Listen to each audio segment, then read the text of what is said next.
Hey everyone, it's Dr. Tracy with drtracy.tv, the place where self-love, it is non-negotiable. And who's ready for some more 16 and me? I'm coming at you today here in California, all bundled up. Hello, Silver Lining, 1234. It's nice to see you. Hello, Kimberly, up north here in California. How's everyone doing today? We're just going to wait just a few minutes as everybody begins to log on. And we're going to go into the next episode of 16 and Me. So while we're waiting for everybody to log on, who exactly is 16? Well, 16 is that inner critic voice. Some call it, in psychology, they call it the pathological critic.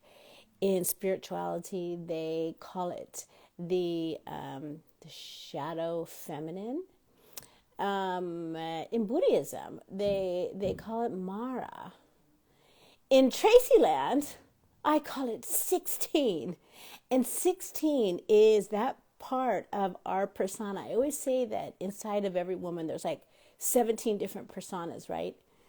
And we all know each other. We all get along fabulously, except for 16.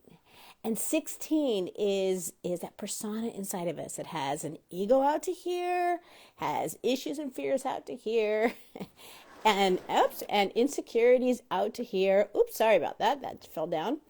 And what happens is that inner voice stops us. Let me fix this. This is falling.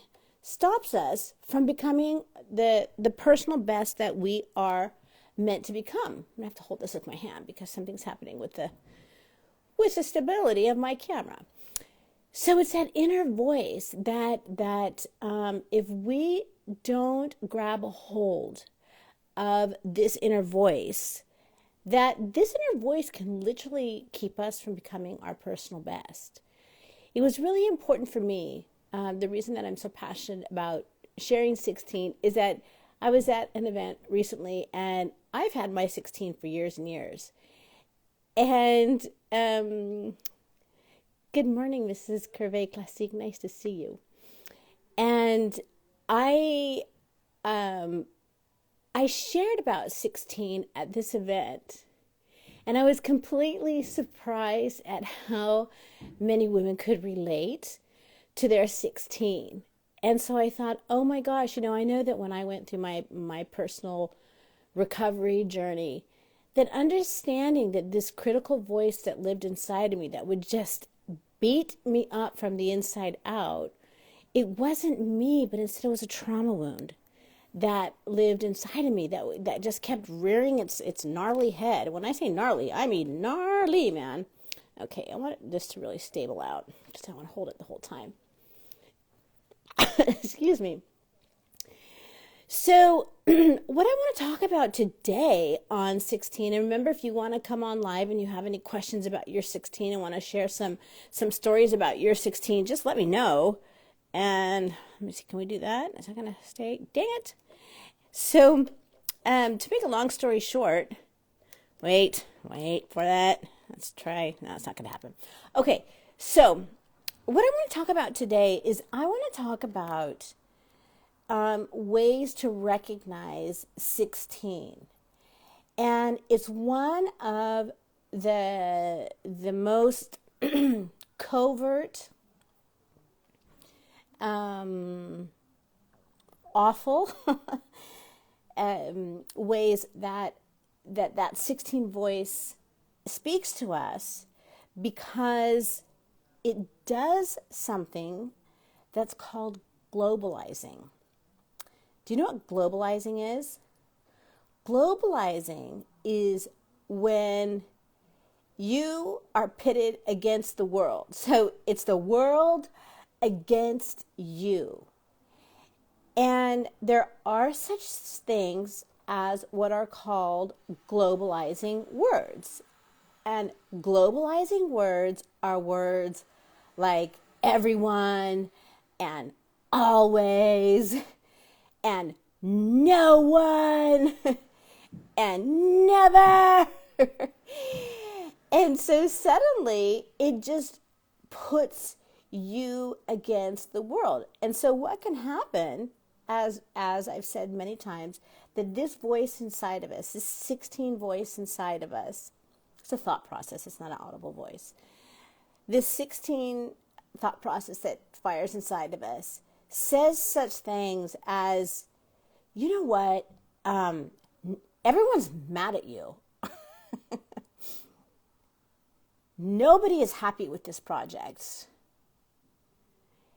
You're never going to succeed. Nobody's ever gonna love you, right? How many of you can relate to this? So this is what 16 does. And I have since made a decision for my personal life. And this is what I want to share with you guys. With my personal life, as well as with my professional life. Sorry about that. To not allow myself, and also not to allow my team to use globalizing words. And I'm going to share with you a real life story that happened. So I was along my journey to reclaiming me, and of course I was running my company, and I had learned the discipline to stop globalizing. And one of the things that so what does that mean? That means that I absolutely stopped signing up for the concept that it was me against the world. Does that make sense? So, in other words, I stopped saying like everyone, always, no one. So one day I was sitting at my office and we sent out an email, and all of a sudden one of my staff members came in and she says to me, "Oh my God, everyone is upset about the email that went out. And nobody understands it." And you know what happens when 16 talks is that we can go from being like who I am, the head of this big international prestigious company in the world, to suddenly being that little tiny useless mistake of a mouse in the corner of life. That's why these globalizing words are so dangerous. So I want to teach you there's two things that I want to leave you with today. Well, a few things. Number one, understand that in order to silence that 16 in unhealthy ways, because there is a side of 16 that we do need in our life. She's that contrast in our life, and she needs to teach us how to grow into the next best definition of self, and how to shed these negative sides of ourselves to evolve, as I said, into the next best definition of self. Is this making sense to you guys? The other thing is that you need to break up with globalization, because it is absolutely impossible for globalization to exist, except for when you say, you will die, but there's like a never, you will never die. That's not possible. So you have to commit to a lifestyle where you don't speak globalizing words to yourself, number one. And number two, that you don't allow the people around you to speak in globalizing words. Because those of us who come from trauma, and we think that internal critical voice is us, we can become debilitated like that. That literally it's like, oh my God, it's the world against me. And the score is like 32 billion to 0. Impossible, right? So let me tell you how I handle it in Tracyland. So this employee comes in and she says, okay, everyone is upset about this email and nobody understands what it's saying. And at first I got paralyzed by it. And then after that, I did what I do when it comes to working with the pathological critic. I speak to it when it globalizes. Do you guys know the cartoon character Scooby-Doo? Scooby-Doo is this dog, and he kind of talks like this. And so whenever I globalize to myself and 16 says, everyone's upset about this, I say, everyone? You mean everyone from here to China? Well, here's the fact of the matter. I don't know everyone from here to China. So that statement that everyone is mad at me is absolutely impossible because I don't know everyone in the world. So when my employee came in, it's just everyone is upset about this. And here's a really key component to grabbing hold of your thoughts and stepping back into your empowerment. Everyone is upset, I say to her. And then I ask a very important question. Ready? Who's everyone? Because I happen to know that I don't know everyone. And everyone are you saying that every single person on our multi-thousand list email is upset? No. Okay, what are you saying then? And she said, well, nobody understood it. I said, nobody? Like not a single person. You interviewed every single person that received the email, and then you got a confirmation that they were A, upset, and B, confused. No, that's not what happened. Okay, give me a more truth-telling statement. And she said, okay, I got 2 phone calls. I said, I can handle 2 phone calls. And what did they say? That they just had some questions about the email. And I said, okay, that makes my life much more manageable. And from that point forward, I can make changes to become a better communicator, to clarify things, and to not be swallowed up by the world. Does any of this make sense to you guys? You're super quiet out there today. So it's called globalizing, and it's one of the ways that 16 can just scare the crap out of us and make us feel like a loser victim in life, putting the world against us. All right, guess what time it is? It's time to be able to bring one of our guests in the classroom. Let's see who's waiting. I'm gonna hold on. One of my favorite women, such an excellent personality and sense of humor. She's calling in from Canada. Hello. Hi, beautiful. How are you? I have to give you 2 seconds. Sorry about that. Now I can hear you. Can you hear me? I can hear you. Can you hear me? Yeah, I can. I have to always remember to unplug my microphone when I'm done with that. Sorry if there's lots of noise going on in the background here. It's that there's work going on in the house. And so if you're hearing pounding, I'm a mess today with my camera. How are you? I'm great. I'm great. Thank you. So let's talk about your 16. Okay. Yeah, she's fun. No. What have you learned about your 16 since? She's a shamer and a guilter, and she likes to should all over me. Should is a shame word. Yeah, she likes to you should all the time. And you know, when I should on myself, or when 16 shoulds on me, or when other people should on me, I tell them, don't should on me. And they go, what? I'm like, exactly. Right? Don't should on me. Should is a shame word.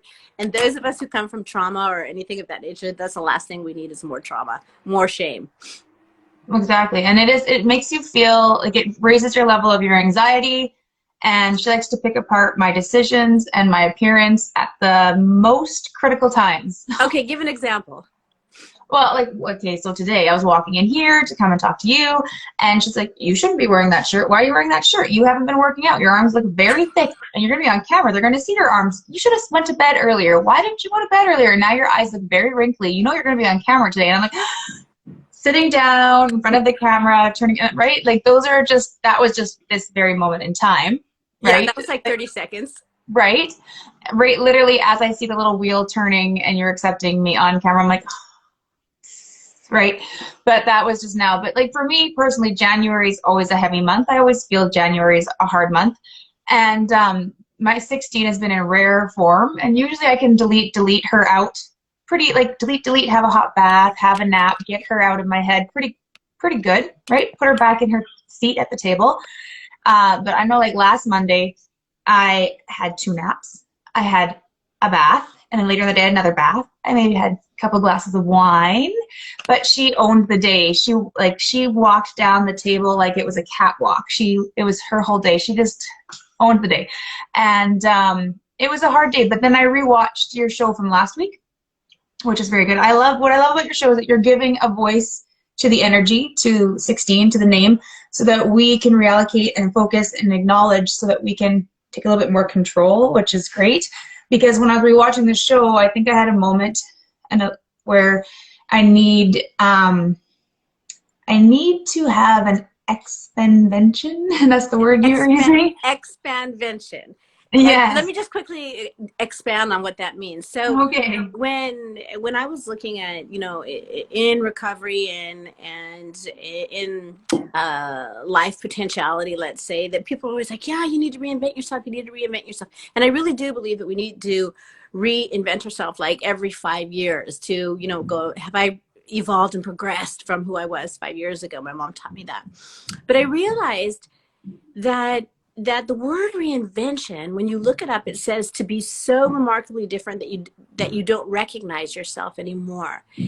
And that kind of was very unhealthy in a shame-based way to the trauma wounds that I carried, because it was suddenly telling me, like, one of the things I struggled with was being invisible, right? I always felt invisible. And now you're telling me, okay, so now you even need to be more invisible, and just, everything that you've been through doesn't exist, just become something new. And I'm like, that might work for some people, but it didn't work for me, because I want to be congruent.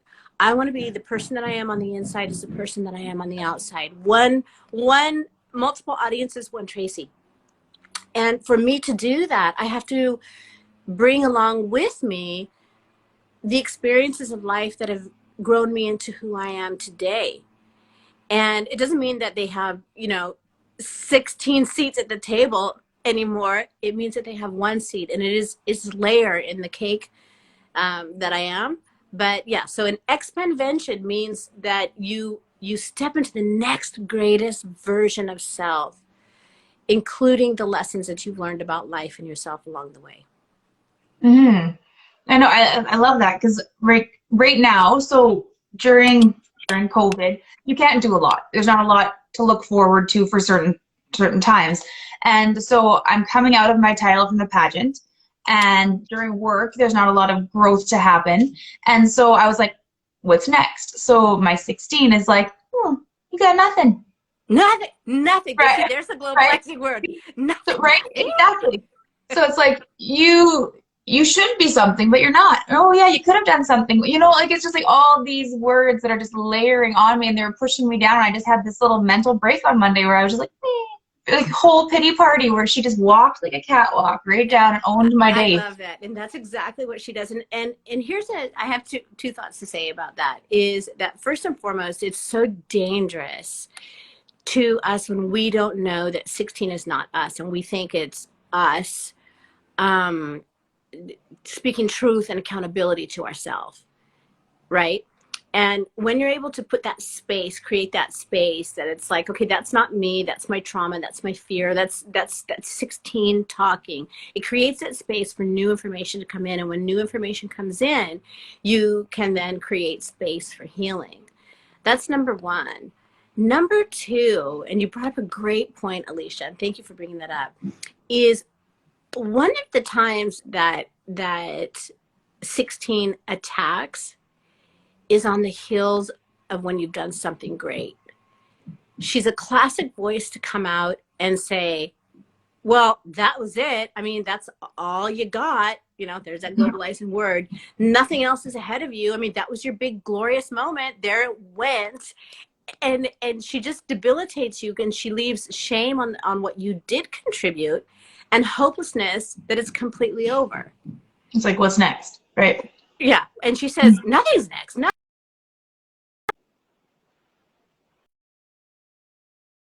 I had a call coming in. That's okay. Who's going to be interested in you now? And these are all just her fear voices talking. Okay, so I like the advice that you gave, that you took some me time. you slept, and I'm telling you, taking a nap just like a baby. You know, when babies Mhm. are really tired, put yourself to bed. Yeah. Put myself to bed, had a hot bath. Yeah. Um, Give us one other tool that you did to help pull yourself out of it.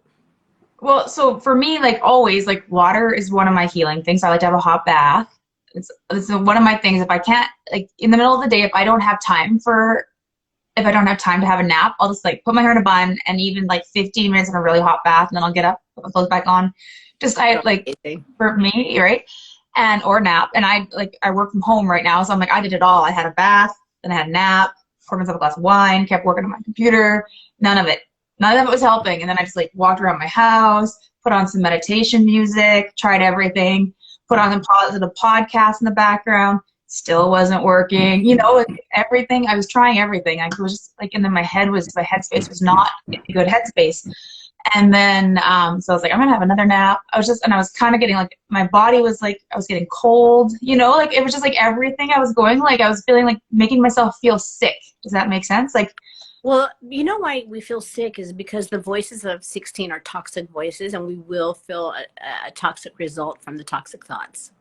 Because thoughts are energy. right. Yeah. And then I was like giving myself a headache. I was like clenching my jaw, the pepper on the back of my neck. And I said to my husband, I'm like, I'm going back to bed. So I went to back, had another nap, like laid in my bed. I didn't sleep, but I had like a nap, put like a sleep talk down, 20-minute like meditation on, put my heated blanket on my bed. I just like made myself like a little baby, like myself warm, nothing. And so then I just like, I went to bed, then I called it a night. The next day I got up early, had a hot shower. I got up before my alarm because I slept way more than I needed to. And then I like started my day with a positive affirmations, did my podcast. I rewatched your show, this like the 16 and Me from the week before. And that's when I was like, oh, I think I need an expansion. I need to level up. I feel like I'm at a plateau, so I just need to refocus. I have no focus. I have nothing to look forward to. I just need to find a goal. Very, really I is what love it is. it. I love it, and I'm so happy that you brought that up because over at the Be She community, I give one free seminar a month, and I'm going to be giving this next month. It's called the Emotional Perfumes for Our Soul, and there are 5 emotions that women need to feel on a daily basis for us to be emotionally stable. Did you know that? And one of those emotions is joy. And the definition of joy are the things that make you say, I love this. And when we find things that we love, and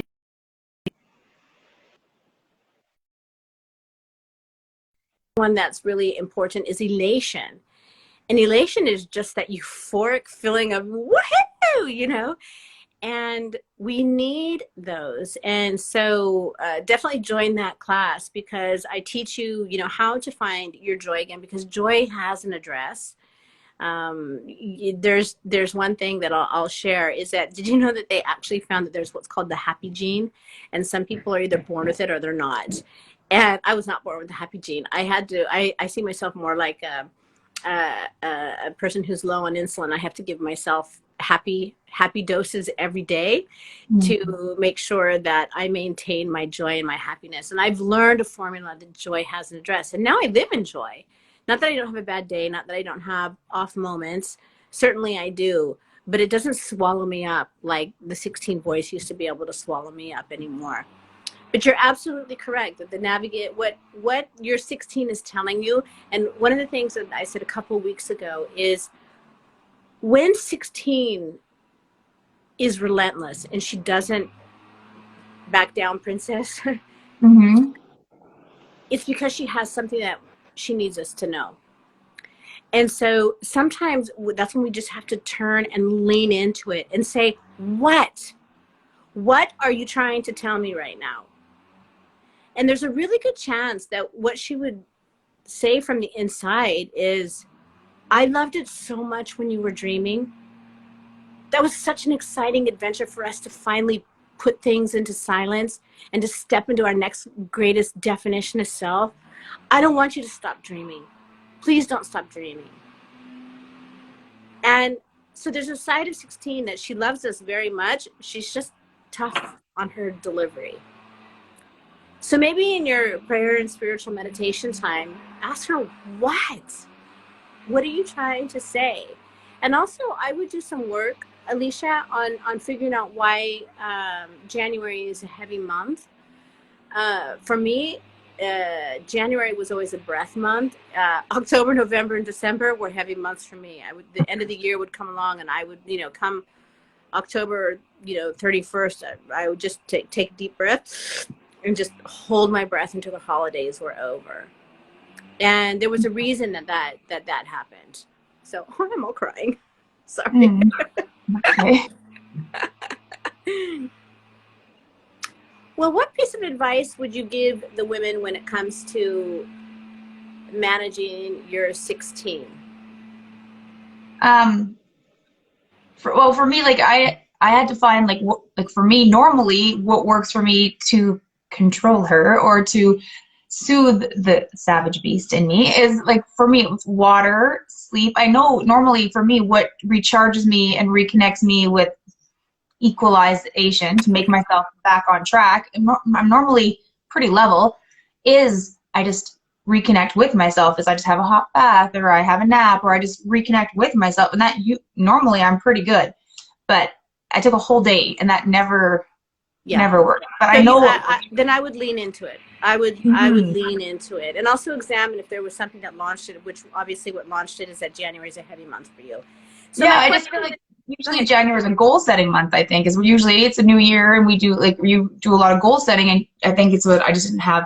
I haven't set a goal. Maybe that's why right now is there's no travel plans. There's nothing to look forward to right now, and that's probably a lot of it right now. So yeah, for me, what I would say to everybody is find what works for you to level out, right? To reconnect with you. Rest, warm baths are wonderful. I like warm showers. Definitely put yourself to bed like a baby. That's the best way that I could say it is. Okay. Yeah, for me, it's warmth and water. Yeah, warmth and water is always heat and water are my things because I'm a cold person and I love water. Water is healing for me, no matter if it's go to the water or be in water. So I love it. I love it. And remember, this week as you're heading forward, listen for those globalizing words. Everyone, always, no one, everybody. This pit, they're called globalizing because they pit the world against you, and they are liars. These words you don't lean into, you talk back to. everyone who's everyone. Everyone's mad at you. Everyone thinks you're an idiot. Everyone, I don't know everyone. I don't know everyone from here to China. And so it's important that you grab a hold of those globalizing words in order to hold on to yourself when 16 chats.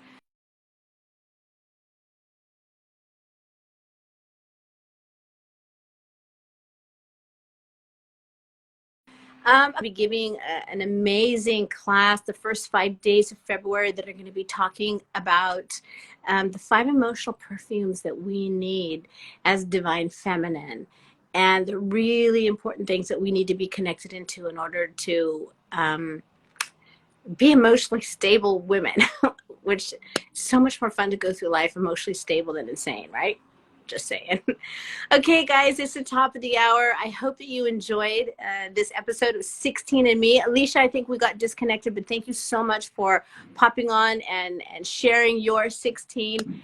Join us next week when we have more live interviews with people and 16 and Me, and I'm going to teach you more skills and tools how to create that space so that you can say to your 16, not today, princess. I have a lot to accomplish. You get one seat at the table as I begin to expand myself into the next invention of self. All right, guys, lots of love from California. See you next week.